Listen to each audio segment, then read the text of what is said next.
Aujourd'hui, nous sommes le 4 décembre, ça fait un mois que nous ne sommes pas vus par rapport à l'école du doute, pratiquement. Et cette école du doute, donc, qui est sur le thème de l'Église, dans sa visibilité, dans son déploiement, dans son histoire, l'Église aussi, je dirais aussi, dans la contemplation du mystère de l'Église, parce qu'il y a à contempler l'Église aussi, et non pas la voir simplement comme une réalité purement humaine.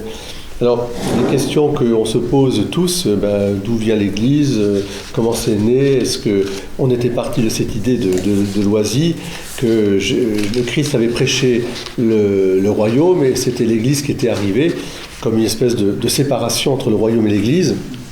Et donc, tout en parlant un petit peu de cette perception, aussi des difficultés que rencontre l'Église d'aujourd'hui, mais qui n'est pas que d'aujourd'hui. L'Église a toujours été regardée avec un regard sociologique, et comme toute société humaine, elle a une part humaine, enfin une société ici-bas, elle a une partie humaine, et on peut s'arrêter qu'à la partie humaine, et le gros animal politique qu'est l'Église, avec tout ce qu'on voit dans l'histoire, son déploiement, son développement. Et d'autre côté, on était aussi, c'était le cas la dernière fois, on avait aussi montré qu'il y avait un aspect éternel qui dépassait le temporel, il y avait un aspect spirituel qui dépassait le charnel, il y avait un aspect divin, céleste, qui dépassait l'aspect contingent de l'histoire du monde. Et ça, il fallait pouvoir aussi le dire, puisque l'Église, elle est déjà constituée, elle est déjà au ciel. Il n'y a qu'une Église, et en mois de novembre, on avait dit qu'il y avait plusieurs étapes. L'Église militante, celle qui est sur la terre et qui milite au sens qui combat. L'Église souffrante, celle qui est au purgatoire, dans l'attente d'être dans la pleine gloire, et puis l'Église triomphante. Mais c'est qu'une Église. Il n'y a pas trois Églises. Donc. Et c'est bien la même Église. Et il faut la voir depuis là-haut, la Jérusalem céleste qui descend. Il reste néanmoins que l'Église ici-bas a voulu, dans le prolongement de sa théologie, exprimer cette vision complète de l'Église dans le symbole des apôtres. Parce que ce qui est à remarquer, c'est que dès 315, le concile de Nicée, Constantinople, vous avez la proclamation de la foi. Donc le Christ est mort en année 33, vous voyez, même pas 300 ans après, il y a déjà cette proclamation de la foi qui est une proclamation écrite, mais qui était déjà professée, qui reprend les articles de la foi essentielle en un Dieu unique, mais en 3 personnes, qui se fait voir, et on termine en disant, je crois en l'Esprit Saint, et on attache à la vision, à la personne de l'Esprit Saint, je crois en Dieu, mais à l'Église. Je crois à l'Église. C'est pas pareil que je crois en Dieu, je crois à l'Église. Alors, une, sainte, catholique et apostolique. Et puis dans l'histoire, on verra, on peut rajouter romaine, mais pour une raison, on verra. Mais en tout cas, les 4 notes, on appelle ça des notes. Les notes au sens de ce qui caractérise une entité, une note, et qui la rend visible. Donc là où il y a l'Église, là il doit avoir, il y a le Christ, mais il doit y avoir ces notes de une, sainte, catholique, apostolique. Ce préambule étant posé, puisqu'on va voir la première des notes, les 4 notes de l'Église, donc définies au concile de Nicée, il reste néanmoins que là commence le problème, justement. Parce que si je vous dis, et on va parler de ça, et je laisserai Laure exposer, on va parler donc de l'Église est une. Alors moi, je commencerai déjà par rappeler que Jeanne d'Arc avait dit lors de son procès de condamnation, « M'est avis que Jésus-Christ et l'Église, c'est tout un. » Bon, déjà, vous voyez, c'est... Voilà, donc, parce qu'il comptait bien la condamner sur un truc comme ça, d'ailleurs, au départ. Et comment tu comprends cette phrase ? C'est-à-dire qu'eux, ils voulaient séparer l'Église de Jésus-Christ pour son obéissance à l'Église, quoi, pour Jeanne d'Arc. Et à ce moment-là, elle a réuni les deux en disant on ne peut pas avoir l'Église et Jésus-Christ séparés, il n'y en a qu'un. Oui, c'est-à-dire qu'au moment du procès de Jeanne d'Arc, c'est plus subtil, c'est que c'est une question de théologiens qui essayent de prendre à défaut Jeanne d'Arc, qui disait j'obéis à mes voix. J'obéis à mes voix, donc à Jésus, qui me dit de faire ça. Oui, mais si nous, l'Église, on vous dit que c'est faux, que c'est pas vos voix qui vous avez été trompés, alors est-ce que l'Église et Jésus, c'est différent? Et donc elle répond cette phrase, mais en disant, et c'est ça qui est intéressant, la fine pointe, là on voit bien que l'Esprit Saint, parce qu'elle l'a guidé, elle le guide, elle dit, mais j'en appelle au pape, à Rome. Absolument. Vous êtes l'évêque de Rouen, moi j'en appelle à l'Église de Rome. C'est-à-dire au principe d'unité de l'Église. Le pape, sa mission, c'est de garder l'unité de l'Église. C'est ça sa mission. Il n'est pas un super évêque, il est l'évêque de Rome, mais parce qu'il est l'évêque de Rome, il a reçu une mission d'être la pierre tu es pierre, cette pierre je bâtirai mon Église, tu fortifies tes frères dans la foi. C'est ça son rôle. Donc quand elle dit ça, elle écarte le piège qu'on lui tendait, et en même temps, elle donne une définition tout à fait extraordinaire. Il met l'avis que le Christ, Jésus et l'Église, c'est tout un. Que le Christ et l'Église, c'est tout un. Mais enfin, voilà, ça c'est le préambule. Oui, c'est le l'Église est une. L'Église est une, et on doit rappeler qu'elle est à l'image du Christ. Oui, déjà. mais ça c'est déjà une bonne chose. Mais aujourd'hui, en 2022, si je vous dis l'Église est une, qu'est-ce que vous dites? Alléluia. Alléluia. Voilà. Loué soit Dieu. Bon, donc. Je veux qu'elle soit une, déjà. Alors, ça veut dire prier pour l'unité. Je veux qu'elle soit une. Mais si je regarde un peu à l'extérieur, pas la pluie, mais si je regarde à l'extérieur, est-ce que l'Église est une? Donc en fait, quand on dit l'église, là, on pense forcément église catholique. Non, je c'est pas dit pour l'instant. Toutes les églises. C'est l'église, avec un grand E. Je parle de l'Église. Est-ce que l'Église est une? Qu'est-ce qui ferait qu'elle ne serait pas une? Mais ça dépend des régions, ça dépend de la façon dont on regarde l'Église et qui instruit l'Église, Alors, que ce soit le curé, tout ça. Non. Il y a beaucoup de choses qui ne sont pas dans l'Église. Oui. Ça me contrarie. Martine, avant d'arriver à ça, on va d'abord partir justement de l'Église. L'Église au sens, l'Église voulue par le Christ, instituée par l'Église, par le Christ, elle est forcément une. Il n'a pas institué 2 églises, ou 3 ou 4. Et quand vous allez voir, et je laisserai là maintenant un peu parler, quand on va voir le fondement de l'Église, on va voir que les apôtres eux-mêmes font très attention à garder ce principe d'unité, ce qui ne veut pas dire qu'ils ne se chamaillent pas entre eux, etc. Ça, c'est l'histoire éternelle de l'Église. Mais moi, en 2022, je suis... je pense à Nadia. Nadia, une personne qui redécouvre la foi, découvre la foi, parce qu'elle est d'une autre religion, et elle est attirée d'abord par les évangélistes. Elle va là, et à un moment, la dévotion mariale dont elle va faire connaissance, la percuter, va la ramener, va dire je ne veux pas rester là, dans cette église-là, je vais aller dans l'église catholique, où il y a la dévotion mariale. Donc elle comprend qu'il y a quelque chose qui la ramène à quelque chose. Donc elle a fait l'expérience qu'il y avait une église évangéliste sur laquelle on lui avait dit, d'ailleurs à l'intérieur, on lui avait dit on te baptise, mais surtout tu vas pas là-bas parce que là c'est des gens qui croient, qui mettent le Christ sur la croix, ils ont la Vierge Marie, font idolâtre, je sais pas quoi. Donc les papes, machin. Donc elle est un peu surprise parce qu'elle connaît pas du tout l'histoire. Donc, mais dans une expérience qu'elle va faire avec la Vierge Marie la ramène vers le Christ, vers l'Église catholique. C'est-à-dire qu'elle comprend que dans l'Église catholique, il y a quelque chose qu'elle n'avait pas trouvé, même si dans l'Église évangéliste, elle avait trouvé Jésus, avec d'autres choses, la parole de Dieu, etc. Mais il y avait des choses qu'elle n'avait pas trouvées.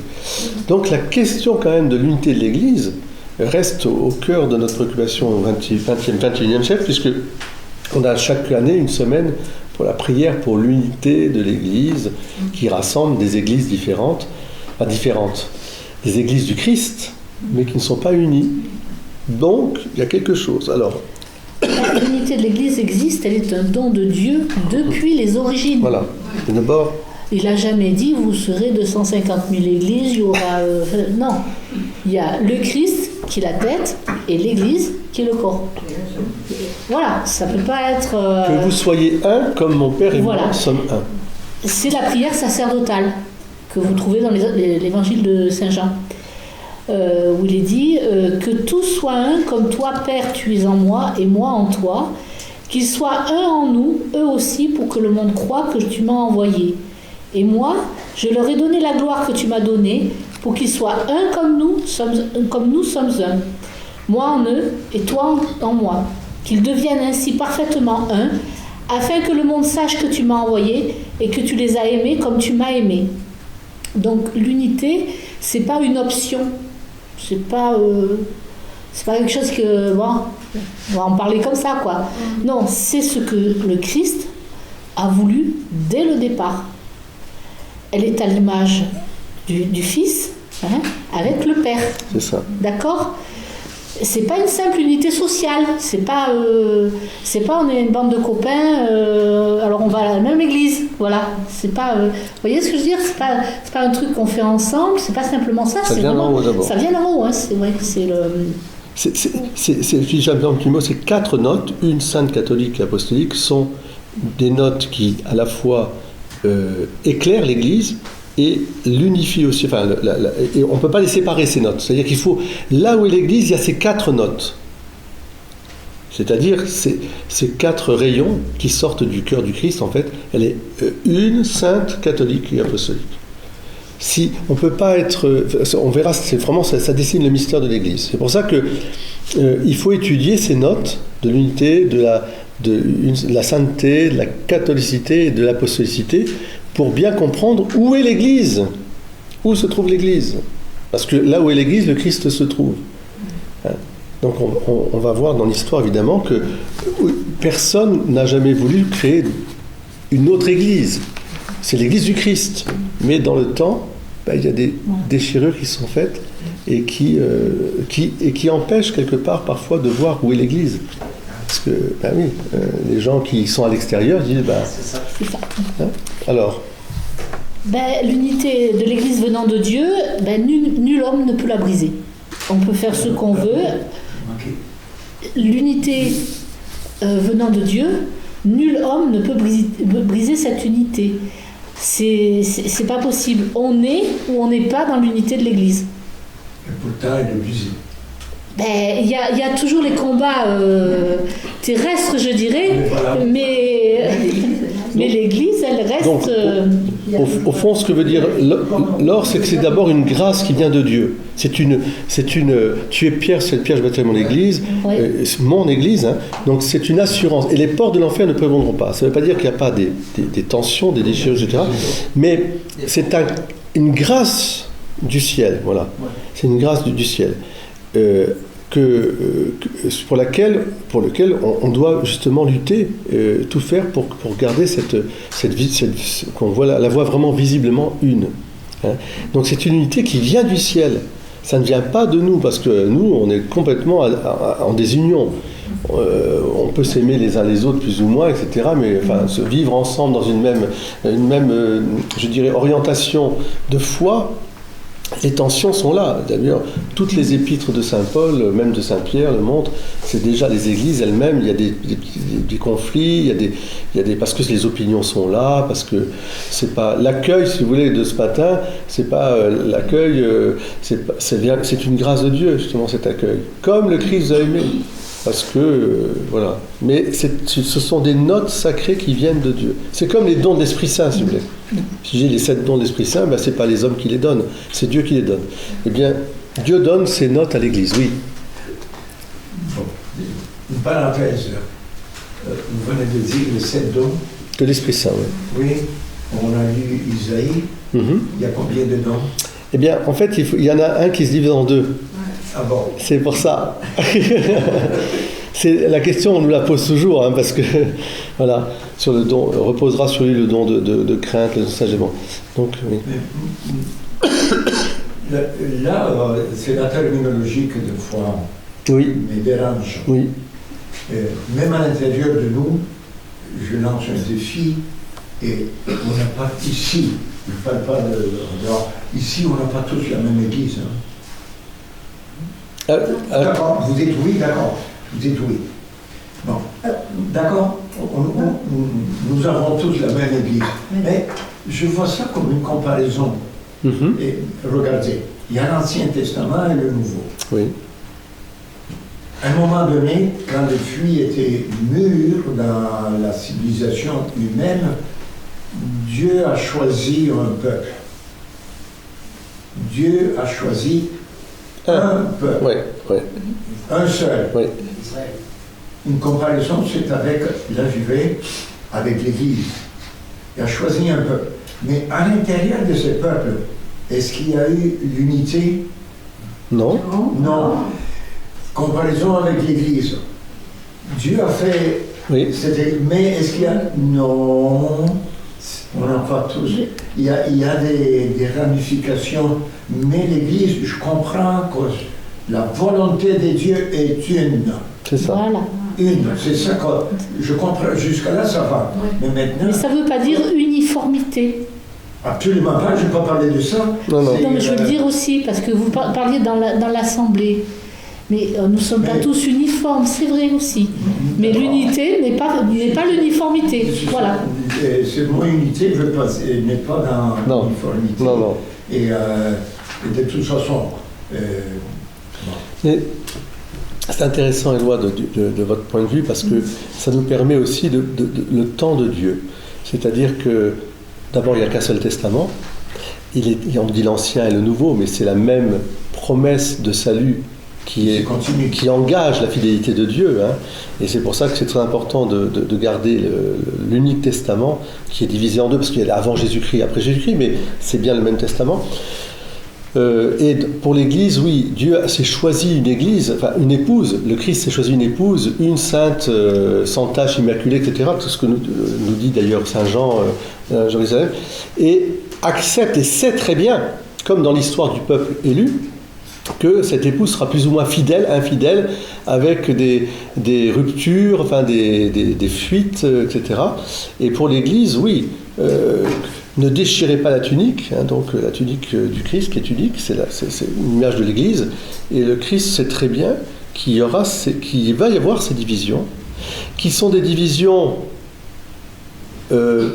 permises, pas voulues par le Christ lui-même, mais certainement pour mieux, pour purifier, pour mieux peut-être mettre en valeur à un moment ou à un autre l'unité de l'Église. Que veut dire l'unité de l'Église, voilà. Autour du Christ, c'est l'Église du Christ. Donc dans ce sens-là, oui, il sait très bien que l'Église catholique actuelle, eh bien, au moment du schisme de l'Orient, il va y avoir les orthodoxes, les Grecs d'un côté, les latins de l'autre. Il sait qu'après, au moment de la réforme protestante, il va y avoir aussi cette rupture aussi dans l'Église occidentale. Il sait aussi qu'il y a des églises arméniennes, des églises coptes, des églises enfin, qui sont restées liées à des formes, je dirais, anciennes de leur tradition nestorienne ou voilà, enfin, de ce qu'on appelle des églises un peu dissidentes déjà, un peu schismatiques au départ, mais tout ça, je dirais, ça il le sait, mais en même temps, quelle est sa prière, elle est toujours là. Que tous vous soyez un, comme mon Père et moi sommes un. Donc, il ne faut pas accepter cet état, il faut prier et agir pour qu'on soit tous un jour dans la pleine communion. La communion au Christ, dans la pleine communion au Christ, pas à moi, pas au pape, etc. C'est pas ça, hein.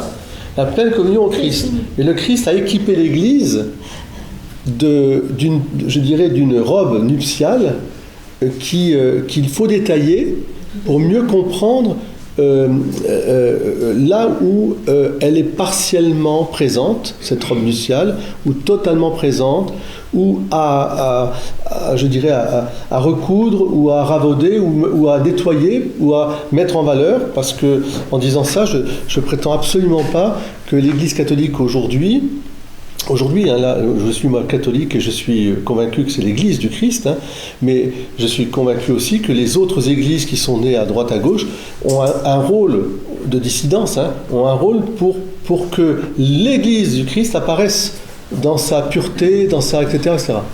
Mais elles sont quand même l'Église du Christ. Elles sont l'Église du Christ, oui. Oui, mais c'est là qu'on va voir. C'est là qu'on va voir. On va étudier pourquoi. Catholique, ça ne veut pas dire notre Église catholique au sens non. Universel, ça veut dire. Le catholicon. Je pense qu'il faut bien le préciser. Oui, mais j'ai entendu ça, c'est vrai. Il faut... Ça m'avait, parce que justement, à l'époque, ça m'embêtait un peu ce terme, et on m'a expliqué. Ah non, il faut pas, au contraire, il faut être très fier d'être partie de l'Église catholique. Voilà.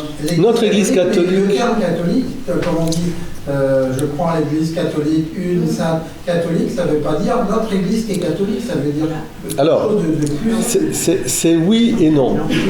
C'est oui et non. C'est oui et non. C'est-à-dire, non, c'est-à-dire, l'Église catholique. Alors, exactement le terme dans le Concile Vatican II, dans la Constitution Lumen Gentium, vous avez une expression qui est très profonde qui dit « L'Église du Christ subsiste dans l'Église catholique ». C'est-à-dire, ce que veut dire, je vais expliquer maintenant, parce que c'est un terme théologique. La subsistance de, c'est l'être complet, si vous voulez. L'être complet. C'est-à-dire la plénitude de l'épouse du Christ se vit dans l'Église catholique. La plénitude. Ce ne veut pas dire que dans les autres églises, il n'y ait pas la présence du Christ. C'est pas une question de moins, c'est une question de moyens. C'est-à-dire, dans la dot que Jésus a donnée à son épouse, il a donné la totalité de sa présence. Quand il y a eu une déchirure, un divorce, entre guillemets, on va dire l'épouse qui infidèle, enfin infidèle, en toute, je parle de connotation morale, parce que la faute, elle est des deux côtés toujours. Quand on se divorce, il y a eu bon. Mais on va prendre l'exemple de l'Église, par exemple, orthodoxe. Orthodoxe, je ne parle pas d'orientale, parce que l'Église catholique, elle est orientale et occidentale. Voilà, les orthodoxes, c'est-à-dire ceux qui ne reconnaissent plus l'autorité du pape comme principe d'unité, et qui se sont arrêtés au IXe siècle, enfin au concile de Constantinople, je ne sais plus lequel, ils sont arrêtés, il n'y a plus d'enseignement valable de l'Église du pape, enfin donc ils sont arrêtés. Et cette Église-là, qui est l'Église du Christ, elle possède la plénitude de la, je dirais, de la présence réelle du Christ dans ses sacrements, dans sa parole, dans ses saints. Il y a des saints aussi, la sainteté, etc., etc. Et le seul petit point important, c'est que ne voulant pas reconnaître l'autorité de service, pas de primauté au sens de pouvoir, mais de service du pape, pour éclairer ses frères dans la foi et les guider sur des questions même morales, enfin il y a plein de choses, enfin, on voit bien que l'Église, enfin le pape, quand il prend une décision sur un aspect moral important comme l'euthanasie, le divorce, enfin plein de choses. Bon. Eh bien, oui, exactement, c'est pas bon. Eh bien, il y a des tensions à l'intérieur de ces églises orthodoxes sur le remariage, sur enfin plein de choses. Voilà. On voit bien que c'est difficile pour eux parce qu'il n'y a plus un principe d'unité. Donc on voit bien qu'il y a quelque chose là qui manque, et eux-mêmes en souffrent. Et actuellement, la guerre en Ukraine et en Russie montre bien, depuis longtemps aussi, toutes ces séparations qu'il y a, ces églises autocéphales. Si je prends l'église protestante dans sa matrice luthérienne et calviniste, je ne vais pas parler des églises, des autres communautés protestantes, parce qu'il y en a tellement, et avec tellement de variantes, on peut dire que c'est l'église du Christ, avec une dot, elle partit avec une partie de la dot, mais pas la totalité de la dot. C'est-à-dire que, et c'est mieux que nous, il y a cet grand amour pour la fidélité à la parole de Dieu, et avec donc une mise en valeur de cette parole de Dieu. Je reviendrai un peu pour les orthodoxes. Pour moi, les orthodoxes, c'est toujours bon à voir, mais on a les orientaux. Ce qui est toujours beau à voir chez eux, c'est cette fidélité à la tradition. Ils ont une tradition vivante qu'il véhicule, là où peut-être dans l'Occident, on est un petit peu mal à l'aise avec la tradition, et donc on a fait, voilà, eux il y a un côté un peu, je dirais, ancestral, vous voyez, de transmission, ce qui fait que c'est très sacré chez eux, il y a un sens du sacré qui est très visible. Chez les protestants, calvinistes et luthériens, il y a cette fidélité à la parole, avec une fidélité à la parole qui résonne dans la personne, avec un grand respect de la personne. Donc, où la communauté, je ne dis pas qu'elle n'est pas présente, mais la personne, le libre examen, donc, qui est aussi quelque chose qui est positif. Il n'y a pas que du négatif dans le libre examen, au contraire. Puisque ça permet aussi aux chrétiens, à la personne, de prendre son autonomie aussi par rapport. De ne pas être simplement comme quelqu'un qui obéit, mais d'être aussi dans une relation, voilà, un questionnement. Mais il reste néanmoins que, en faisant ça, il y a aussi cette difficulté après par rapport à la présence réelle, au sacrement, enfin, à plein de choses, enfin, plein d'autres aspects. Voilà, les saints, bon, tout ce qui est relatif, puisque la relation doit être directe à Dieu. Tout ce qui devient intermédiaire, c'est suspect. Donc, voilà. Et on peut dire qu'il y a quelque chose qui manque. Voilà. Il y a vraiment un manque. Au sens, comme me disent les amis protestants, je t'envie d'avoir l'Eucharistie. Voilà. Parce que je comprends à travers l'Eucharistie, la Vierge Marie, bien sûr. Là, je suis en train de préparer un protestant qui va faire sa communion. Donc, où il y a le plus de saints, c'est chez les catholiques. Oui, mais oui. Ça, ce sera une autre note, on verra. Non, mais c'est une fausse question. C'est une fausse question parce que. J'ajoute une part. Des saints, c'est pas seulement. Non, mais voilà, mais c'est pour ça, Éloi. J'ai failli le dire. Mais non, mais c'est tout à fait ça. Non, c'est pas seulement ceux qui sont reconnus. Il y en a beaucoup qui ne sont pas connus. Alors, où il y en a le plus alors? Mais justement, c'est une mauvaise question. Non, mais Thierry. C'est la bonne question. C'est la même question, mais. C'est la réponse? Où il y en a le plus de saints reconnus. Mais l'Église catholique, elle a fait, elle ne reconnaît pas les autres. Non mais Éloi, c'est une très mauvaise question. De toute façon, non mais Thierry, on ne va pas poser cette question. Là où il y a le plus de saints, c'est pas ça. C'est là où j'irai un peu plus, c'est là où il y a des phénomènes mystiques, miracles, etc., etc. Oui, là il y a un théologien qui s'est penché, qui a fait une encyclopédie des phénomènes mystiques, une étude, Joachim Boufflet, il a fait ça. Donc, mais on n'est pas dans la comptabilité de savoir, parce que la sainteté, de toute façon, on fête la Toussaint pour nous dire justement qu'il y a des myriades de saints dont on ne sait même pas. Voilà. Donc ils ne sont même pas passés par l'Église d'ailleurs. Donc, bon. Donc, voilà. Non, là, ce qui est le plus important, vous voyez, c'est cet aspect-là. C'est-à-dire qu'il y a une Église qui est donnée, qui est fondée, qui est l'épouse du Christ. Et elle est fondée sur le Christ, hein, et donc, oui, elle est fondée avec, mais on parle de l'unité, on ne parle pas de l'apostolicité. Je vous ai dit que les 4 notes font partie de l'Église, et c'est important, il ne faut pas les diviser. Mais pour l'instant, sur l'unité, je dirais, il y a un plérome, et ensuite, dans le temps, il y a des églises. Dans ces églises, il y a des parties intégrantes de ce plérome. Puis il y a parfois aussi des manques, donc voilà. Et notre Église catholique, elle subsiste en l'Église catholique le plérome. Ça ne veut pas dire qu'il subsiste de manière, je veux dire, adéquate, parfaite. Nous, on est les parfaits, vous êtes imparfaits, etc. Ça n'a rien à voir avec ça. Ça veut dire que quand je rentre dans l'Église catholique, je vais rentrer avec le credo, les sacrements, la prière, la mystique, etc., les miracles, et bien sûr, et la morale. Voilà, ça fait un ensemble. C'est tout. C'est l'unité de foi, l'unité de gouvernement et l'unité de culte. Oui. Je vais rentrer. Oui, Éloi. Je vais encore revenir à la comparaison entre Israël et l'Église.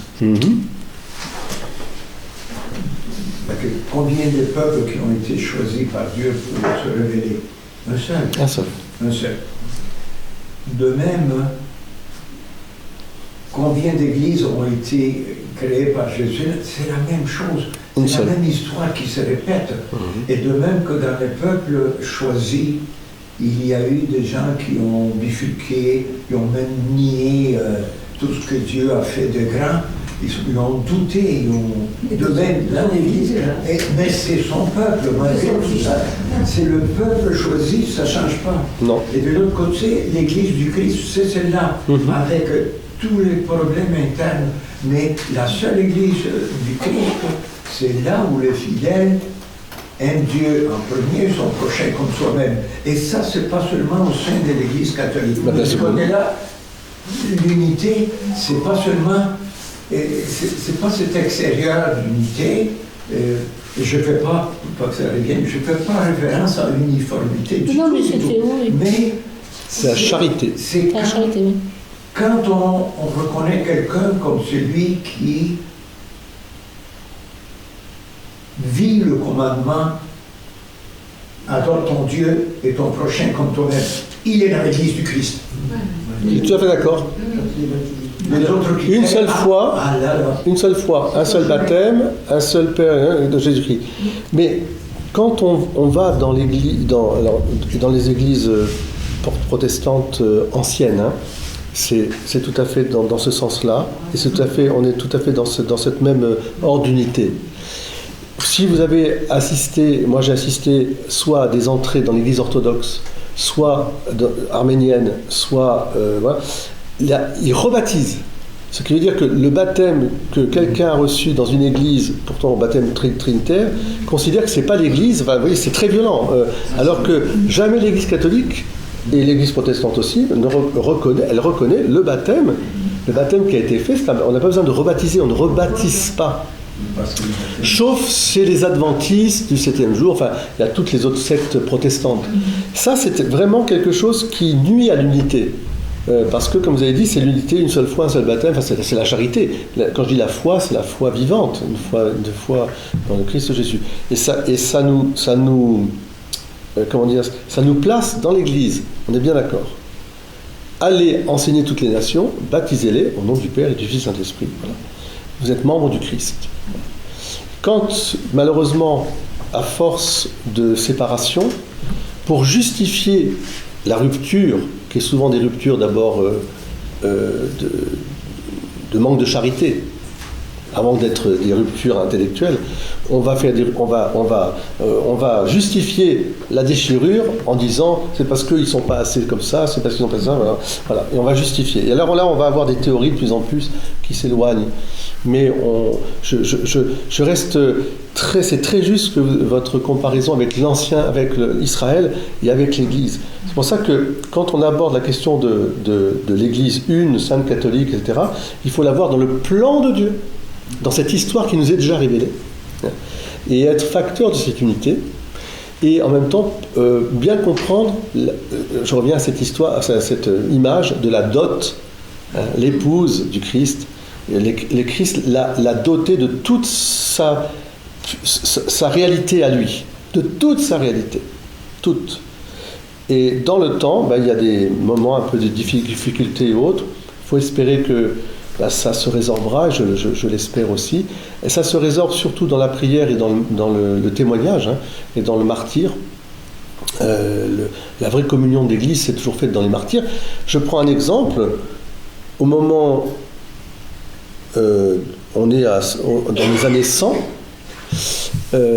150, oui, il y a un pape qui va être nommé, et celui qui aurait dû être nommé, qui pensait devoir être nommé parce qu'il était très intelligent, il était quelqu'un de très doué, n'a pas été choisi, les électeurs à l'époque. Et ils vont se séparer. Il y a tout début de l'Église, il y a une espèce de premier schisme de papauté là. Enfin, il se sépare, il n'est pas pape, mais enfin, il n'est pas content, il se sépare. Et en fait, la persécution vient, ils se retrouvent tous les deux en conflit, au contraire, ils sont ensemble, et ils vont témoigner ensemble, et l'Église catholique les fête ensemble. Saint Hippolyte et Saint... c'est le pape. Hippolyte, c'était celui qui était le pape. Et puis voilà. Et c'est très beau parce que ça montre que, au-delà de la déchirure qui a eu lieu de séparation, de conflit à Rome, eh bien, comme ils ont témoigné de la foi au Christ, on les a unis tous les deux pour dire que l'Église est bien une là. Elle est une là. Elle est une, là.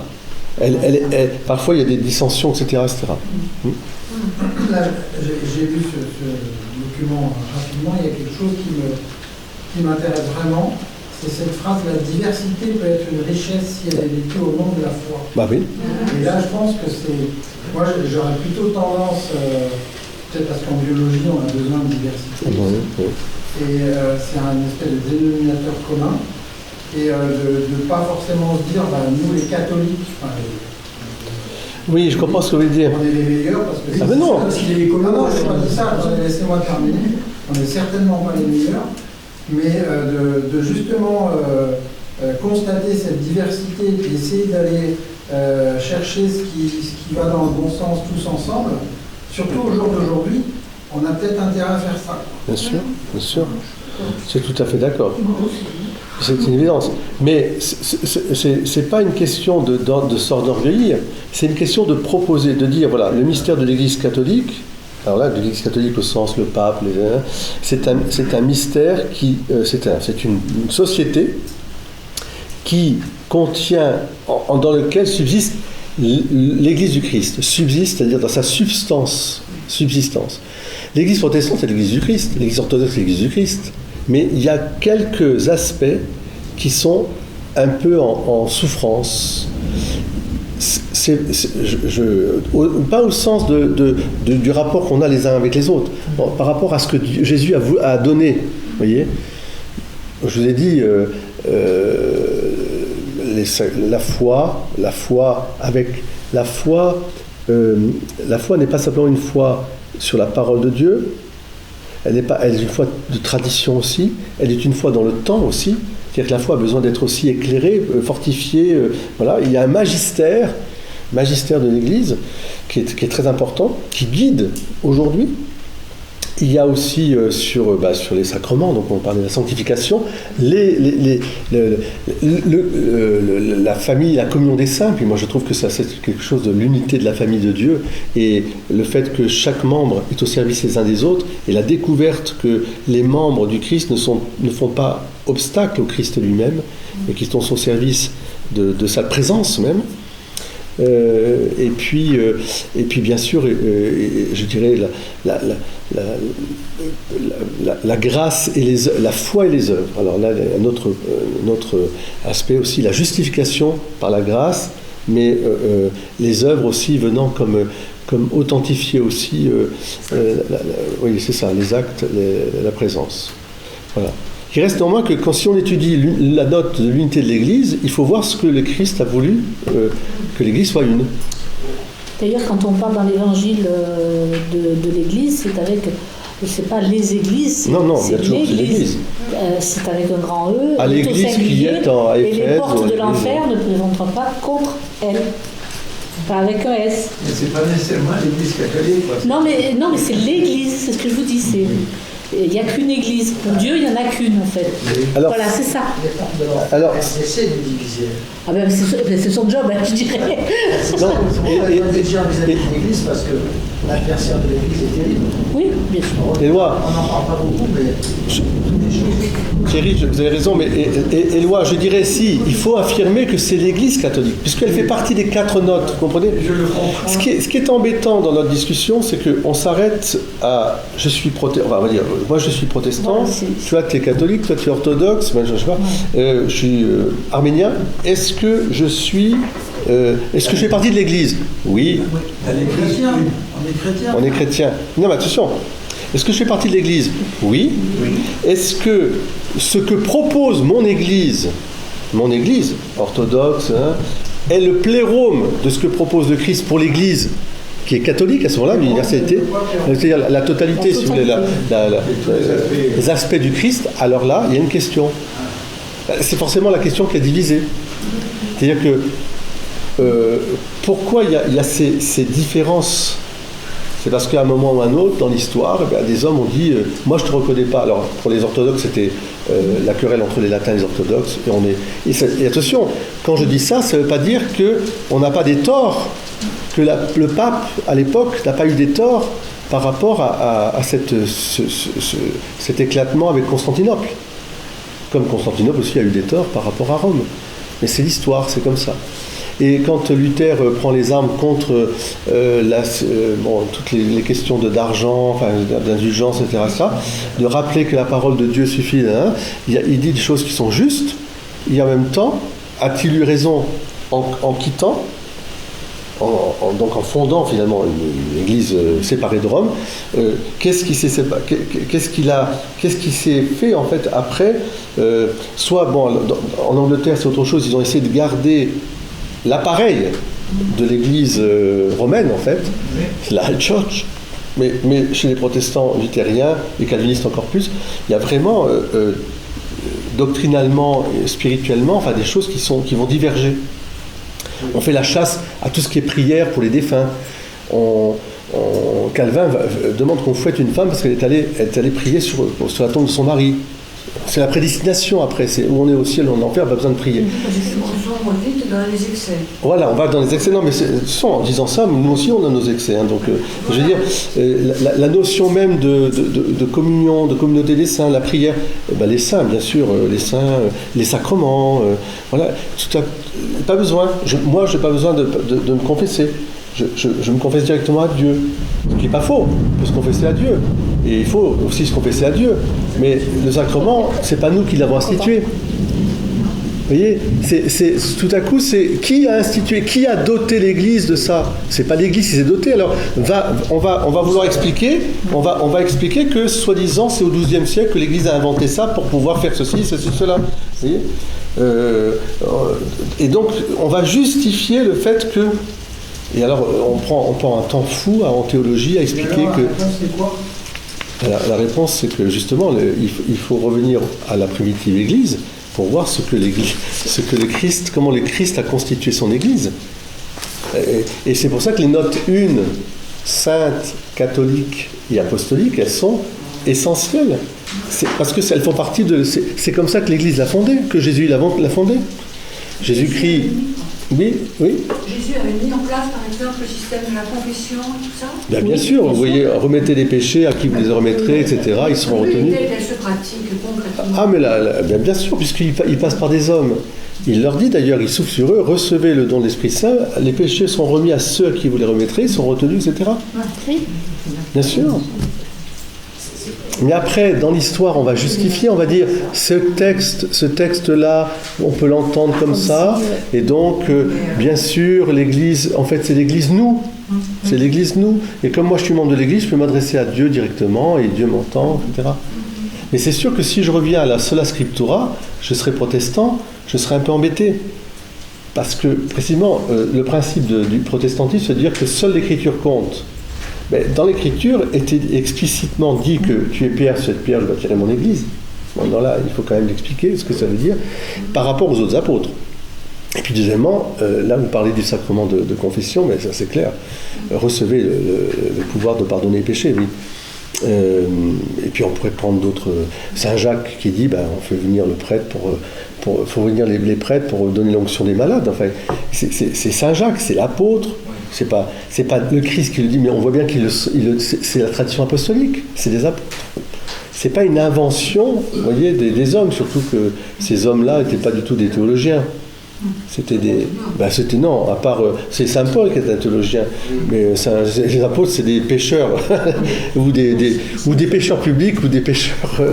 Non, péchant pas l'autre. Non, péchant pas l'autre. Non, je pense que ça pose des vraies questions. Ne le voyons pas comme une morale, vous voyez. C'est-à-dire, moi au contraire, tout ce qui est à moi est à toi. Et quand tu viens à moi, et tu montres que tu aimes la parole de Dieu, je suis heureux, et je dis merci Seigneur, quelle belle rencontre, etc. Mais tu vois, tout ce qui est à moi, c'est-à-dire tout ce que l'Église m'a donné, je te le donne, prends-le. Voilà. Prends les sacrements, prends la grâce, prends tout ça, la Vierge Marie, prends les saints, c'est pour nous. Voilà. Moi, je suis la plus heureuse d'être chrétienne, je dirais catholique, dans ce sens de cette phrase. Parce qu'il y a quelque chose qui me contrarie. J'ai 71 ans, depuis 5-6 ans, cathé. Quand à la scène ou autre, quand Jésus, son Père, met la mission à tous ses apôtres, les 12, d'aller dans toutes les nations, de parler leur langue et tout ça, vous voyez, le résultat de toutes ces congrégations, de toutes ces conférations et tous ces travaux-là. Que ce soit musulman, que ce soit arménien, que ce soit ci, que ce soit là. si on n'a qu'un Dieu là, en haut, puisque tout le monde sait que Dieu, il existe. D'accord? Pas tout le monde. C'est différent. Hein? Moi, ça me... Non. Tu comprends ce que je veux dire? Si. Moi, ça me fout en l'air. Ben non, parce que ça rejoint la belle question de la diversité et l'unité. C'est que justement, catholique, ça veut dire universel, ça veut dire que nous ne sommes pas liés à une culture. Voilà, je sais. Voilà. Ça veut dire, Martine, qu'on n'est pas lié à une culture, que Dieu s'adresse à toutes les cultures. Voilà. Et que c'est intéressant que tout en ayant un axe commun. Il y en a d'autres qui nous donnent des flèches quand même. Bah oui, mais c'est toujours. Vous voyez, moi qui étudie l'islam, qui étudie en long, en large depuis quelques mois l'islam et qui prépare une thèse justement sur la foi et la raison dans l'islam, je suis frappé de voir comment là, c'est une religion qui est uniciste, qui n'est pas une, elle est uniciste, c'est-à-dire qu'elle interdit toute autre forme que l'arabe. On ne peut pas être musulman si on n'est pas arabisant. Et si vous ne parlez pas l'arabe, vous devez réciter par cœur le Coran en arabe, c'est tout. Il n'y a pas de... Ce n'est pas possible. Parce que Dieu a parlé directement en arabe. Et donc, oui, non, ça c'est la question du prophète, c'est autre chose. Mais c'est la langue elle-même devient la langue de Dieu. Vous voyez? Donc c'est terrible ça, parce que ça veut dire on ne peut plus bouger la langue. C'est ce que le prophète a annoncé, c'est la parole de Dieu. C'est pour ça que nous voulons être plus forts que... Alors, c'est la même... Martine, c'est la même question qui peut se poser par rapport à la messianité. Parce que ça rejoint ce que disait Éloi, Dieu a choisi un peuple pour porter le Dieu unique. Je suis le Dieu, je suis celui qui suis. C'était vraiment l'unicité de Dieu, enfin l'unité de Dieu. Et cette promesse à ce peuple, elle est toujours là. C'est-à-dire qu'il n'y a qu'un seul peuple élu, c'est le peuple d'Israël. Mais dans la révélation de ce Dieu unique, apparaît donc par le Christ Jésus que c'est un Dieu famille au service de la famille humaine. Et qu'au-delà de l'origine juive de Jésus, qui est juif, et il faut garder nous aussi nos racines juives, c'est très important, extrêmement important. Si vous voulez vraiment être catholique au sens universel et vraiment dans le christianisme, il faut que vous soyez juif dans votre cœur. Sinon, il y a quelque chose qui manque. Il faut avoir cette... Mais le Christ va dire, un jour, on adorera en esprit, en vérité, au-delà de tous les temples, les machins, etc., tout ça. C'est-à-dire qu'il veut faire sortir ce peuple vraiment de la libération, vraiment le faire sortir dans le monde entier. C'est pour ça d'ailleurs qu'il dit aux apôtres, et je rejoins ce que vous disiez, Martine, ce que tu disais, allez dans toutes les nations. Je ne sais pas si vous imaginez, il dit ça à des Juifs. Annoncez-leur, baptisez-les au nom du Père et du Fils Saint-Esprit. Donc là, il fait éclater, je dirais, c'est pas qu'il éclate, c'est qu'il garde la promesse. La promesse, elle est toujours là, mais c'est pour le monde entier, c'est plus réservé aux Juifs. Ah, c'est ça. Il y a un point, parce que moi je suis content, il y a des contradictions qui me dérangent, mais attends, calme-toi. C'est que ma famille, il y a des Arméniens, des Arabes, il y a plein de choses, moi, des Italiens, il y a des Italiens.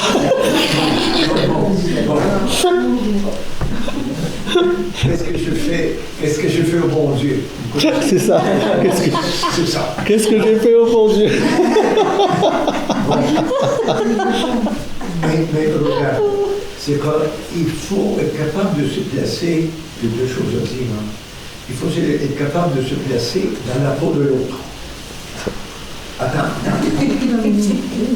Non, c'est la vie, c'est que tu es assis sur ton trône et je possède la vérité. C'est ça. Donc, il se trompe lui là-bas. Mais lui là-bas, il est assis sur son trône et il possède la vérité. Il me dit, tu te trompes toi là-bas. Là, il faut faire de la théologie. Mais il faut faire ce qu'on est en train de faire. Aller à la source. Aller à la source. Dieu a choisi un peuple et c'est l'image de l'Église. Dieu.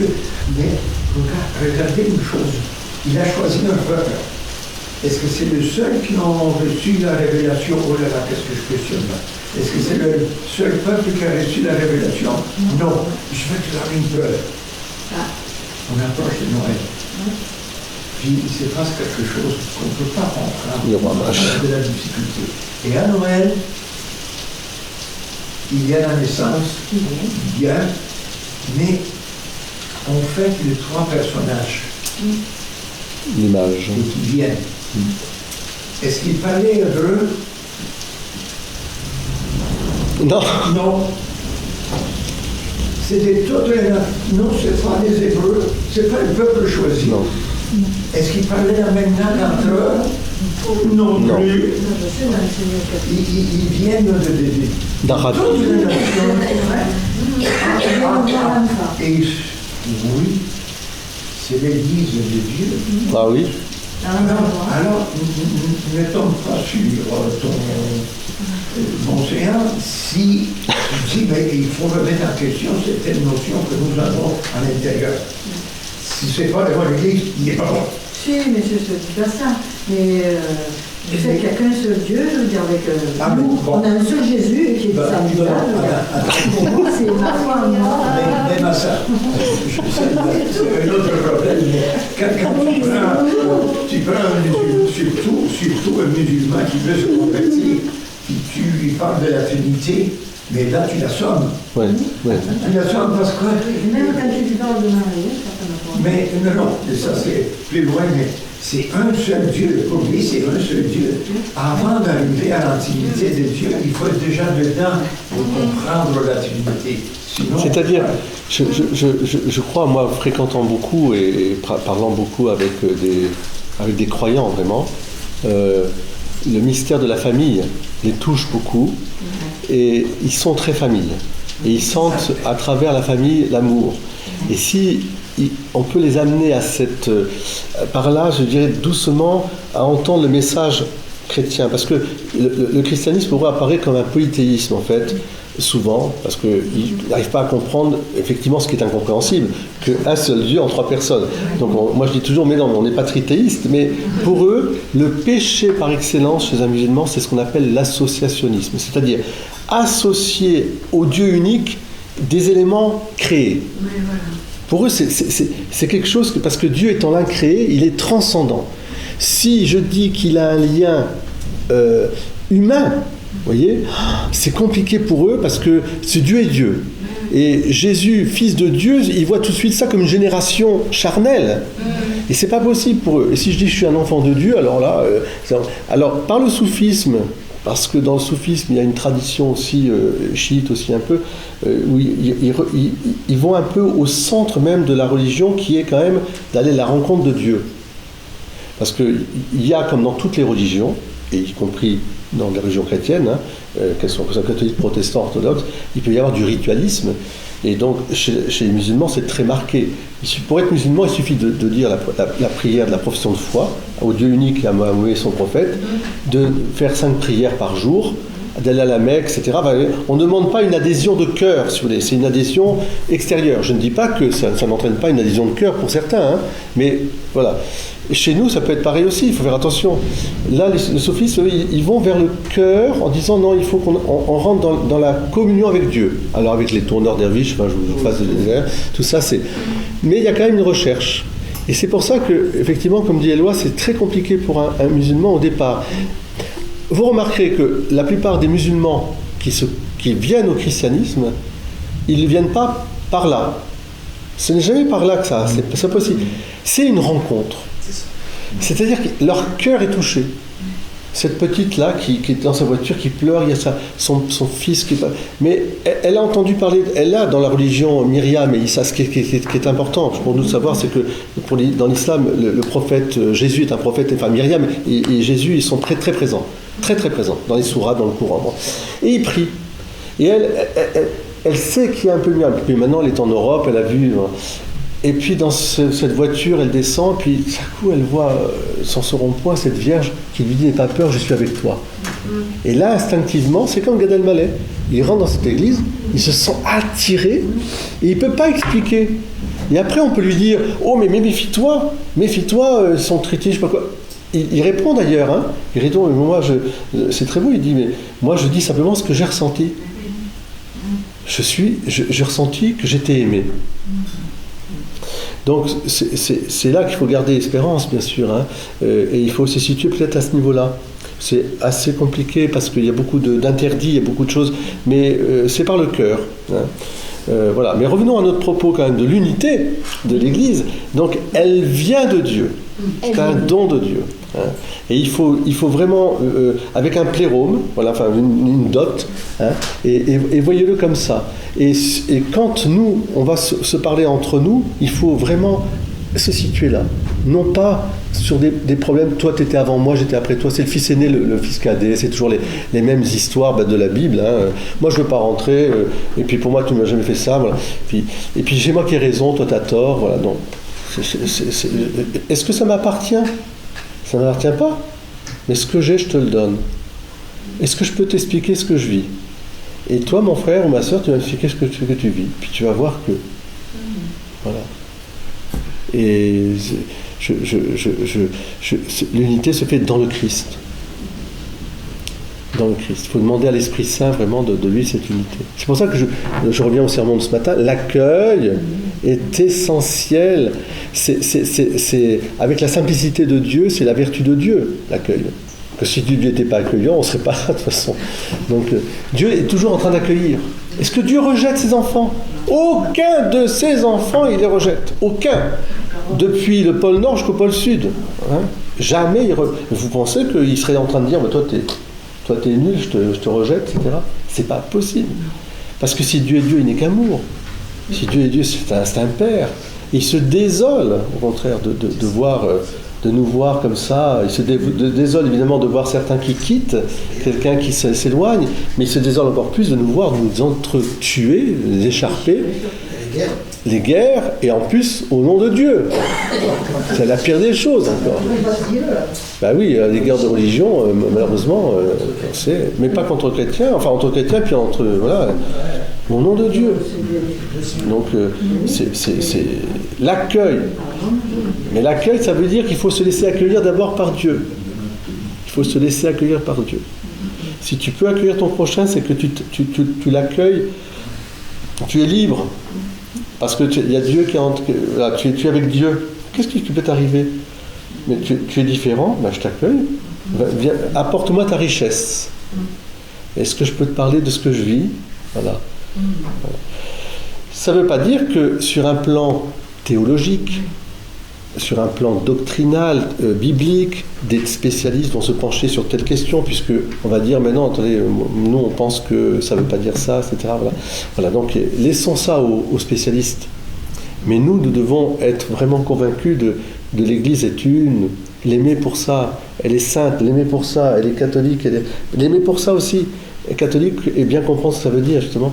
Et puis elle est, comme quand je dis hors de l'Église point de salut, c'est une phrase tout à fait magnifique, mais c'est une phrase à bien comprendre.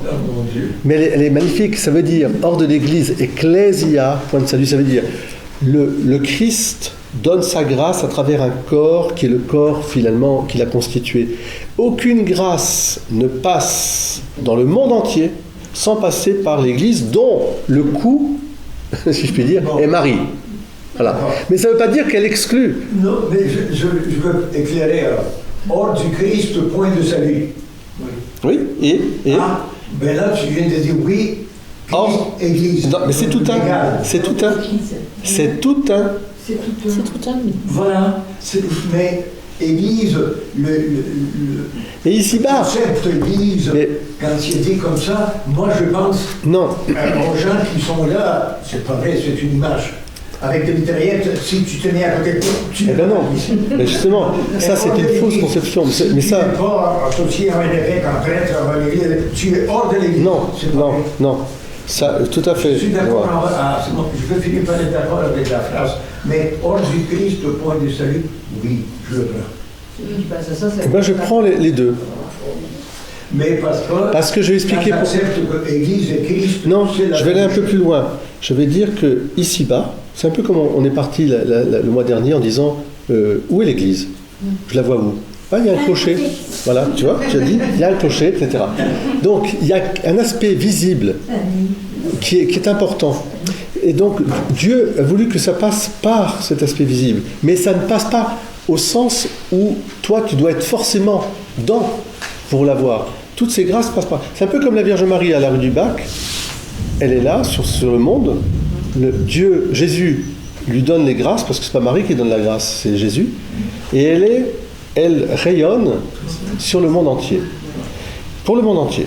Donc, est-ce que Marie fait obstacle au Christ? Non. Marie est membre de l'Église et elle est, on pourrait dire, Église. Elle est membre suréminent de l'Église. Hein? Donc, quand je dis que l'Église, hors de l'Église, point de salut, je pourrais aussi dire hors de Marie, point de salut. Mais pour bien le comprendre, ce que je veux dire par là, c'est que c'est sa fonction maternelle d'enfanter. Et alors, tout passera par elle, d'une manière ou d'une autre.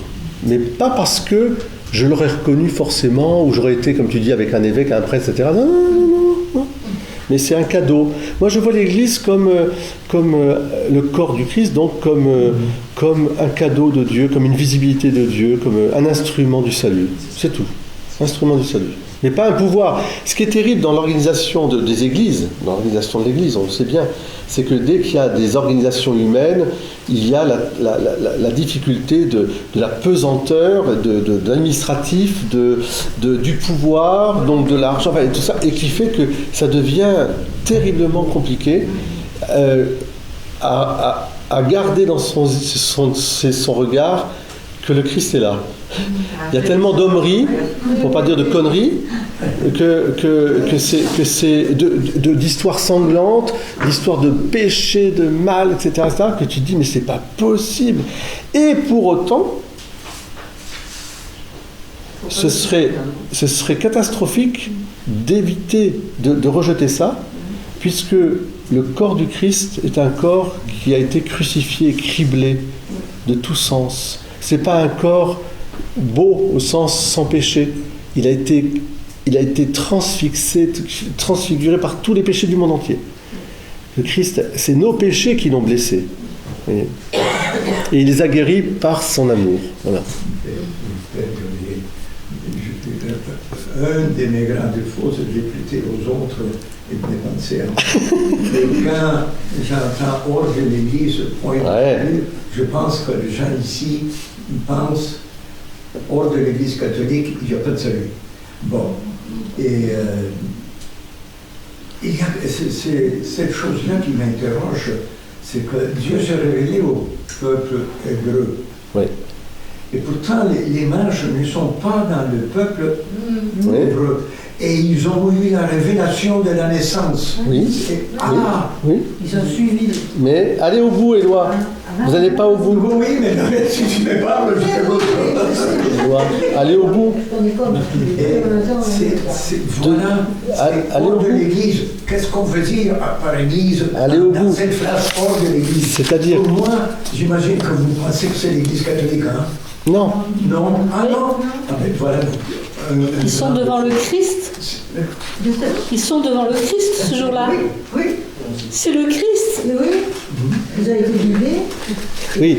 Excusez-moi, mais là ils sont vraiment. Vous pensez à quoi quand c'est hors de l'Église? Vous pensez à quoi? Non mais moi je pense effectivement à l'Église catholique, mais pas dans le sens où on pourrait le circonscrire dans une appartenance le pape. C'est pas ça. Cette phrase était sortie dans un conflit avec. Je pense. Je ne sais pas. Si. C'est au IVe siècle. Enfin, c'est très ancien cette phrase. Elle est très ancienne. Mais c'est une phrase théologique profonde. Oui, les mages. Bien sûr qu'ils ont, par l'étoile, ils sont guidés. Ils avaient, parce que le bassin méditerranéen, Mésopotamie était traversé par les prophéties.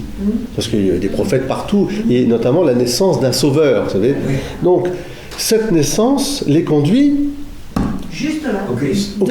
C'est-à-dire les conduit en Israël, qui est le peuple élu, choisi. Vous voyez, donc c'est dans ce sens-là qu'on pourrait dire en dehors du peuple élu, pas de salut, si vous voulez. C'est-à-dire que le salut a été révélé dans ce peuple, qui doit rayonner au monde entier. Ben, c'est la même chose. Le salut est donné, va se répandre au monde entier par l'Église, qui est dotée de toutes les forces du Christ. C'est dans ce sens-là que hors de l'Église, c'est-à-dire quand on me dit on a tous le même Dieu, ou quand on me dit tiens on peut se sauver en étant musulman, bouddhiste, je dis qu'est-ce que vous voulez dire par là? Mais parce qu'un bon musulman qui prie, etc., je dis oui, bien sûr, le Seigneur regarde son cœur, etc. Mais si vous voulez me dire par là que la religion musulmane conduit au salut, non. D'accord. Parce que un seul médiateur, un seul sauveur, le Christ. C'est-à-dire, ce n'est ni Pierre, ni Jacques, ni Paul, ni Mahomet, ni Bouddha, ni Krishna qui sauve, c'est Dieu qui envoie son Fils pour nous sauver. Donc il faut maintenir ça. Donc bien sûr qu'un musulman peut sauver dans sa religion, si il n'est pas dans l'Église catholique, mais il va suivre sa conscience. Il est dans la grâce. Non, il est dans la grâce. Mais vous comprenez que... Il vit sa vie oui, mais c'est comme l'évangile. Mais non, justement, c'est très compliqué. À un moment, sa raison va être en conflit avec la religion, à un moment ou à un autre. Parce que dans la religion musulmane, il y a quand même la sourate 9 qui abroge les autres sourates. Si le Coran est en danger, il faut tuer tout le monde. Enfin, on peut tuer tout le monde. Donc, il y a des musulmans qui ont bien dit, mais ça, on ne peut pas. Et qui ont voulu mourir aux côtés de chrétiens. Le Daesh, qu'a fait Daesh, et d'autres, il y a des Syriens musulmans qui sont des martyrs, qui sont des musulmans, mais qui n'ont pas accepté qu'on tue au nom d'Allah, etc. Ils sont contraires. Donc ils ont été fidèles au-delà de l'obéissance à une religion, vous voyez, parce que c'est assez implacable. Hein.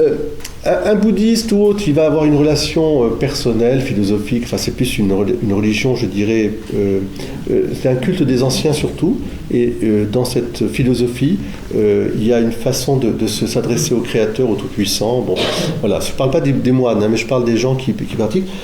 C'est effectivement leurs vertus, les vertus humaines, morales, avec la grâce de Dieu, hein, qui les guide.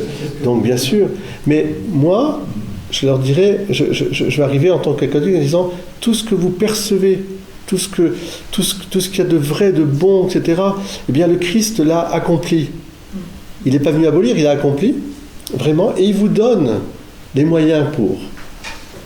Il vous les donne, la grâce, il vous donne sa grâce, il vous donne d'être enfant de Dieu, pleinement, de participer à la vie de Dieu. Le baptême n'est pas simplement une bénédiction. Nous sommes tous enfants de Dieu d'une certaine manière, parce que c'est Dieu qui a créé le monde, etc. Mais nous participons à la vie de Dieu dans le baptême, la confirmation, etc. etc. Ça ne veut pas dire que Dieu ne donne pas sa grâce, hein, on est bien d'accord. L'Eucharistie, je ne sais pas moi, le sacerdoce aussi, la vie religieuse contemplative, c'est une façon d'annoncer déjà le royaume. C'est pas un pouvoir, c'est un service. Et c'est pas pour dire que le monde, ça vaut pas la peine, etc. Non, pas du tout. C'est un service pour donner le Christ, voilà. Donc dans ce sens-là, moi je pense on appelle ça le plérome. Le plérome de la présence du Christ parmi nous. Donc je dirais que les religions, il n'y a qu'une seule religion qui sauve, c'est-à-dire que le Christ qui sauve, un seul médiateur, une seule foi, etc. Et que dans le monde entier, les gens, avec leur conscience, là où ils sont aidés, parce que Dieu n'abandonne jamais aucun de ses enfants, il les guide. Il les guide. Cécile. J'ai appris un mot, plérome. Oui, plérome, c'est un mot grec, ça veut dire, c'est la plénitude de l'être. La plénitude de l'être Christ se trouve dans l'Église. C'est le corps du Christ, dont le Christ est la tête. Nous sommes les membres. C'est tous les membres, si vous voulez, la plénitude de ce corps spirituel et charnel, parce que c'est un corps aussi terrestre, qui grandit et qui va vers le ciel, se trouve dans l'Église catholique, fondée sur les apôtres, avec les sacrements, donc c'est pourquoi je dis une parce que c'est le Christ, une sainte parce qu'elle est vivifiée par l'Esprit Saint, et les sacrements, etc., elle est sainte, et elle donne, ce qu'elle donne est saint. C'est pas les hommes sont pas saints, ça on le sait. Une sainte catholique, ça veut dire qu'elle est pour le monde entier, elle est universelle, elle n'est pas réservée à l'Occident, à l'Orient, parce que je suis français, parce que c'est pour le monde entier. Elle est catholique et elle est apostolique, elle est fondée sur les apôtres qui en sont les colonnes. La tradition, alors là on revient à la tradition, je dirais vivante, enfin la transmission. Très important. Voilà. Alors, qu'est-ce qui a été, à votre avis, l'origine des séparations de l'Église ? Martine, C'était pas... Qu'est-ce que la question? Là, j'entends tout ce que vous dites, Père, mais Il est troublé un peu. je me dis qu'on n'a qu'un seul pape. Ah bah, Oui, ah bah, pas toujours. ça n'a pas toujours été le cas. À Avignon, ça n'a pas été le cas. Ah bah non, actuellement, il y a un pape émérite et un pape... Il y a un sous-pape et un pape... Le problème de soupape. On a plein de langues différentes, on a plein de congrégations différentes. Oui, tout ça. oui. Bon, on a une église, comme vous dites, et tout ça, je l'ai bien rentré dans ma tête, même en enseignant le caté et compagnie. On est universel, mais quand même, de certaines décisions et tout ça, on n'en a que là-haut. Alors... Et le pape, lui, il est de Saint-Pierre, donc il a le bras armé de Dieu avec de Jésus qui est venu sur la terre. Oui, enfin, l'expression est assez... Parce que ce que vous dites, je ne sais pas, la dame qui veut se convertir et tout ça, ma femme s'est convertie. J'ai une autre dame. Chez nous, il y a des gens chez la baie là-bas, ce sont des Kabyles, de l'autre côté c'est des Arméniens, de l'autre côté c'est des Italiens, de l'autre côté c'est des Russes, de ci, de là.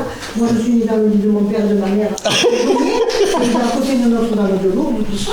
Ah oui. Et tout ce que vous me dites et tout ça, quand je menais des enfants, je veux dire, à la grâce de Mireille Fortin qui m'a fait avoir le voyage pour aller à Lourdes et tout ça, avec plein de petits, je veux dire. Ouais. Quand on m'a mis dans la piscine, j'avais les petits, j'avais un petit bedeau là aussi avec moi et 6 autres filles avec une en fauteuil roulant. Eh bien, on nous a mis tous tout nus, bien entendu, juste avec le petit machin blanc, le petit garçon, là, le fils de Maria, non, je ne veux pas y aller, Alexis, je ne veux pas y partir. J'ai dit, écoute, toi, regarde sur le dos, je suis là, toi qui es là, mais j'ai dit, on regarde tout nu, voilà. Et après, et devant Marie, quand c'est 3 sœurs, alors elles étaient bien en chair comme je les aime, je veux dire. Elles m'ont pris, elles m'ont enlevé le bazar, elles m'ont mis dans cette piscine, et là, voilà. Là, et alors? Là, à Marie, j'ai dit, et je vais vous le dire maintenant, je ne sais pas, j'ai dit, écoute Marie, peut-être j'ai péché, je sais que ton fils à toi, il pardonne tout, même ceux qui ne sont pas saints ou autres, comme quand le jour 5 on est allé visiter, ce que tu as dit tout à l'heure, on n'est pas les larrons et tout ça. Écoute-moi, depuis, pourtant j'ai perdu 2 fils, plein de choses et tout ça. Eh bien, on a écouté tout. J'appelle, je demande, mais moi je demande à Dieu d'abord et au pape qui lui est, je veux dire, la main de Dieu. Oui. Et pourtant, il y a des choses qui me contrarient. Oui, d'une certaine manière, c'est pas faux. Il y a des choses qui me contrarient. C'est pas faux. C'est-à-dire et que... à côté de ça, j'ai reçu, je dis bien, j'ai reçu, je ne vais pas dire un miracle parce que je serai orgueilleux, j'ai reçu plein de grâces. Oui. Plein. Mais je crois que chacune et chacun d'ici, ils peuvent le dire. Voilà. On a tous reçu des grâces immenses, imméritées. Immenses. Je me suis confiée à Pétonos, je veux dire à l'époque, et je me suis confiée aussi, grâce à Mireille et à son époux, quand on a eu le grand ponte, Saran, celui dans le silence. Comment il s'appelle, celui-là, je ne me rappelle plus. Oui, voilà. Ben, c'est pareil. Je suis allée acheter un livre pour Georges qui avait des peines, voilà. Il m'a pris les mains et tout ça, il m'a mis de côté, il m'a dit des trucs que je me suis dit, mais à qui parle à moi? Voilà. Mais il y a des choses... Mais Martine, c'est très...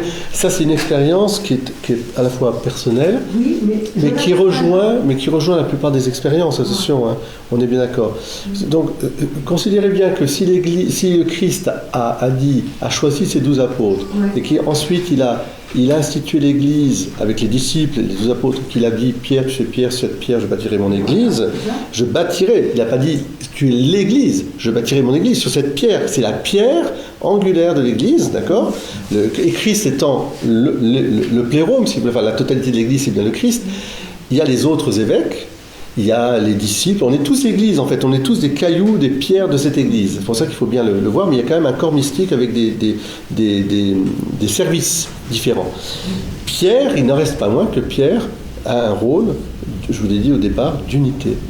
Donc, elle est apostolique, l'Église, parce qu'elle est fondée sur les apôtres, avec un rôle spécifique de Pierre qui en fait le serviteur des serviteurs. C'est son titre. La papauté n'est pas un pouvoir au sens, même si dans l'histoire, il y en a qui sont servis comme des pouvoirs. Mais c'est vrai pour tout. Dès que vous êtes PDG de quelque chose, vous êtes président de quelque chose, ben vous avez des gens qui le vivent comme un service, et puis d'autres qui vont en faire un pouvoir. Et voilà. Donc, je pense qu'on est un peu là, mais à l'origine des séparations d'Église, C'est l'orgueil. à votre avis, c'est quoi? L'origine de la séparation de l'Église. La déchirure Des déchirures dans l'Église. Parce qu'il y a eu des excès, peut-être. Non.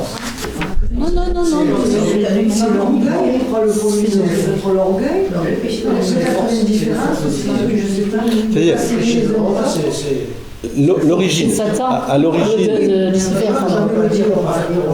c'est-à-dire, Cécile dit qu'il y a eu des déviations, donc c'est qu'il faut entendre, c'est-à-dire, à l'origine, il y a des faits graves, et la réaction, voilà. Les faits graves existent, il y a des faits graves. Ben oui, à l'intérieur de l'Église, bien sûr. Regardez au moment où les ordres mendiants naissent, qu'est-ce que voit saint François d'Assise? Il voit une Église en songe qui est en train de s'écrouler là. Et là, il pense que c'est l'Église de la portion occulte qui est Alors, il va aller le matin, il se lève et puis il dit bon, je pense que le Seigneur me demande de reconstruire des églises. Je vais faire maçon, franciscain, maçon, voilà. Et il commence à reconstruire cette église, etc. Et puis de fait, il y a des gens qui viennent et puis qui vont l'aider, etc. Puis en fait, Dieu lui apparaît, enfin Jésus lui apparaît en disant mais c'est pas ça que je te demande, enfin c'est bien ce que tu as fait, mais c'est pas ça. Et alors, il se rend compte qu'il faut qu'il aille voir le pape. Et à l'époque, on est au XIIIe siècle, enfin fin du XIIe, on est encore au XIIe siècle, c'est pas encore le XIIIe totalement. Et l'Église, elle est belle, elle a de belles choses, très belles réalités, mais elle est malade de l'argent qui commence à affluer. Elle est malade, tout ce qui va arriver après avec le... donc, elle est malade. Et il va voir le pape et lui dit, voilà, très Saint-Père, je suis qu'un pauvre, voilà, je suis un mendiant, moi je suis un mendiant de Dieu. J'ai rien... mais voilà ce que j'ai vu en songe. Et voilà ce que Jésus m'a montré, que je devais rebâtir l'Église. Luther, quelque part, il n'est pas loin. Mais ce qui se passe, c'est qu'à un moment, il y a un conflit. Alors, François, il comprend que s'il dit ça au pape, c'est pas pour lui dire que le pape, il faut qu'il se convertisse comme nous tous, bien sûr, mais c'est pas pour dire Babylone, dehors, etc. Non, il va le faire à l'intérieur. Et puis, Luther, lui, va dire je quitte l'Église. Quand je dis je quitte, il y a aussi d'autres événements politico-religieux qui font qu'il craint pour sa vie aussi. Il est mandaté à un concile. Donc, enfin, il demande un sauf-conduit pour être sûr qu'on ne va pas l'accuser d'hérésie, enfin, qu'on ne le brûlera pas sur le bûcher, etc. Enfin, donc, il y a plein de choses qui font que... Mais ces événements-là, il faut en tenir compte pour atténuer de part et d'autre. Parce qu'on est responsable à deux. Il est bénédictin, c'est un moine bénédictin. Il est bénédictin, oui, il est augustinien. Non, il est plutôt, je crois, il est plutôt augustin, c'est-à-dire de la règle de Saint-Augustin. C'est un peu comme les chanoines réguliers. Ouais. Et il est très moine, oui. Et hop, avec cette suspicion, ces conflits, etc., tout à coup, il y a... ça le pousse. Peut-être que à l'époque, je ne sais pas si des émissaires sont venus en lui disant mais reviens, on ne va pas te... etc. Je ne sais pas, hein. Mais en tout cas, l'orgueil n'est pas que sur Luther aussi. Hein. Attention, hein, je crois qu'il faut être très juste là-dessus. C'est le conflit des hommes après. C'est quand on veut avoir raison, quoi qu'il arrive. Luther, à la fin de sa vie, il a regretté autant de monde. Ah bah ça, oui, parce que... Bon, il avait aussi des problèmes personnels à régler. La guerre de religion, c'est une guerre... dont il voulait trouver la réponse absolument. Je crois. Donc, c'est un mélange, il y a beaucoup de choses. Je crois que l'orgueil, voilà, c'est ça. C'est-à-dire, comme disait très bien moi aussi, et puis peut-être aussi Yves, c'est qu'il ne faut jamais être adossé sur une vérité comme si elle nous appartenait. Parce que la vérité, c'est une vérité de relation. C'est une vérité ontologique, de l'être profond. Ce n'est pas une définition, même s'il y a des définitions, mais ce n'est pas une lettre. Je parlais de l'islam, c'est un peu ça le problème de l'islam, c'est que c'est des lettres. Et comme c'est des lettres, c'est Dieu la lettre. C'est l'esprit la lettre, vous comprenez ? Si on garde ça, que la vérité c'est une relation, et forcément une relation qui est fondée sur, je dirais, à la fois la pleine connaissance du mystère de Dieu et du mystère de l'homme. L'homme est fait pour Dieu, et Dieu, quelque part, veut nous accueillir chez lui. Donc c'est l'amour, ce sera une relation d'amour, mais c'est un amour en vérité. Hein. Alors, à ce moment-là, on se situe par rapport à ça, comme des serviteurs. Écoute, mon frère, voilà, moi, tu en es là pour l'instant, tu chemines. Vous voyez, dans le film de Gad Elmaleh, c'est ça qui est extraordinaire. C'est l'attitude du prêtre et de la religieuse. Je trouve ça génial. Parce que dans ce film, vous avez d'un côté les orthodoxes un peu ultra, récite ça, nanana, tu sais, bon, le musulman qui dit quoi, tu vas te convertir, mais t'es fou, toi, mais qu'est-ce que tu vas faire chez les catholiques, etc. Et puis tu as les parents, on peut comprendre, les parents ils disent mon fils, etc. Bon voilà, on comprend bien. Tu changes de Dieu, tu changes de famille. Bon, c'est qu'est-ce que j'ai fait au bon Dieu, mais façon juive. Hein, non, et puis tu as le prêtre et la religieuse qui ils disent mais c'est ton cheminement, Gad. C'est ton cheminement, fais ton cheminement. Et même au moment de la célébration, où il y a le scrutin, là, ils sont là, et il y en a 3 qui vont être admis, et dont c'est authentique, ils fréquentent vraiment cette préparation au baptême, le prêtre et la religieuse jouent vraiment leur rôle, et notamment Samy, lui se lève, et vous voyez, la scène elle est très belle. Il se lève librement, il va parler au creux de l'oreille du prêtre. Le prêtre lui dit, il ne cherche pas à le retenir, il part. Ça, c'est fantastique. C'est exactement ce qui peut vraiment montrer le visage de l'Église. Aucune imposition. Voilà. Aucune imposition. C'est ton chemin. Nous, voilà, tu es venu, tu as rencontré, tu as vu. Il faut que ça se fasse en toi. Voilà. Librement. Bon. Petite parenthèse, le prêtre et la religieuse sont authentiques. Oui. Le frère Barthélemy et la sœur, oui, tout à fait. Oui. C'est lui qui suit actuellement Gad Elmaleh. Ah, d'accord. Il va à cette préparation, en fait. Ah, oui, d'accord. Il arrive de New York, il descend. Ah, oui. C'est trop drôle. Oui. Ses parents, ils pensent que parce que c'est la crise de la cinquantaine. Oui, sa sœur est pas mal aussi. Sa sœur est très bien aussi. Très bien. Oui. Mais c'est un sujet de l'unité pour lequel il faut prier. Et prier vraiment, parce que quand la prière du Christ, elle doit nous interpeller en profondeur. Père, que tous soient un, comme toi et moi nous sommes un. Je pense que quand Jésus dit ça, ou alors il est fou, ou alors il a tout dit. Mais je pense qu'il a tout dit. Ça vient de là-haut. Hein. Donc, oui. Soyons des facteurs d'unité, et pas de division, bien sûr. 8 milliards de personnes qui ont été élues il y a 3 semaines, je veux dire.